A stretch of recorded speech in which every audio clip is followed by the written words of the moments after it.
In Unit 4, we will be discussing a case involving Oreos and about swiping small things from work.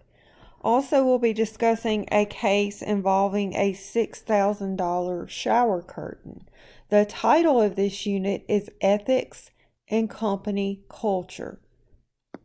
You will need to read Unit 4, which includes sections 4A through 4G, post in Case 4.4 discussion, post in Case 4.24 discussion, submit the Unit 4 quiz, and post and share in Unit 4 discussion about the material covered in Unit 4 cases and readings.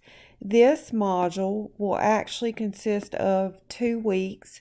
It will be broken into 2 parts, so make sure you pay attention to your due dates. And let me know if you have any questions.